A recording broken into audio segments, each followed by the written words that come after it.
नर्मदा जिले में लगातार हो रही भारी बारिश और रेड अलर्ट के बीच स्वास्थ्य विभाग ने ऑपरेशन सेफ डिलीवरी अभियान चलाकर 15 अगस्त से पहले प्रसव की संभावित तिथि वाली 142 गर्भवती महिलाओं की पहचान की, जिनमें से 101 महिलाओं को सुरक्षित रूप से नजदीकी स्वास्थ्य केंद्रों में पहुंचाया गया। इनमें से 25 महिलाओं का सुरक्षित प्रसव कराया गया और सभी माताएं व नवजात स्वस्थ बताए जा रहे हैं।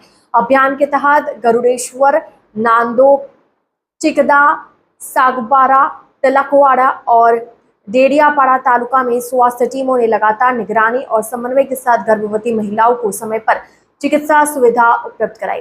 भारी बारिश के बीच समय रहते की गई इस पहल की लोगों ने सराहना की। इस न्यूज में इतना ही। अन्य खबरों के लिए जुड़े रहिए ITN नेशनल के साथ।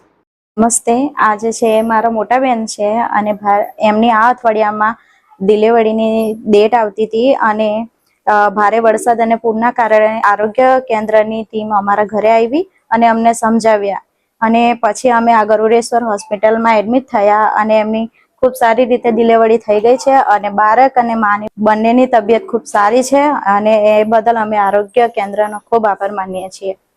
જે ડિલિવરી આવતી હતી એમાં 142 બહેનો હતી અને એ પૈકી તમામ આપણા આરોગ્ય સ્ટાફ, મેડિકલ ઓફિસરશ્રી અને 108ની ટીમ દ્વારા આ બહેનોને આપણે જે તે ફેસિલિટી જેમ કે GMERS medical college, SDH Dediapada, Gadheshwar CSC Sagbara, Chikda અને તિલકવાડા અને તેમજ અમુક PSC ખાતે આપણે શિફ્ટ કરી હતી આ બહેનોને। 101 બહેનો હતી જેની ગઈકાલ અને આજ સુધીમાં આપણે શિફ્ટ કરી છે। તે પૈકી 25 બહેનોની ગઈકાલે અને આજે ડિલિવરી થઈ ગઈ છે।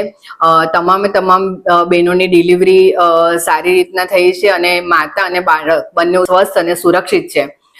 એ જોવા જઈએ તો આપણે આ પૈકી ગઢેશ્વર તાલુકામાં 6 ડિલિવરી, નાંદોદ તાલુકામાં 6 ડિલિવરી, ડેડિયાપાડામાં 1, ચિકદામાં 5, સાગબારામાં 4 અને તિલકવાડામાં 3 ડિલિવરી થઈ ગઈ છે। હાલ એ બહેનો દવાખાનામાં દાખલ જ છે અને જ્યાં સુધી એમને જે પ્રોપર જે ડિસ્ચાર્જ હોય છે એ કરવાનો થાય છે એ બધું ચેક કરીને જ આપણે ડિસ્ચાર્જ કરીશું।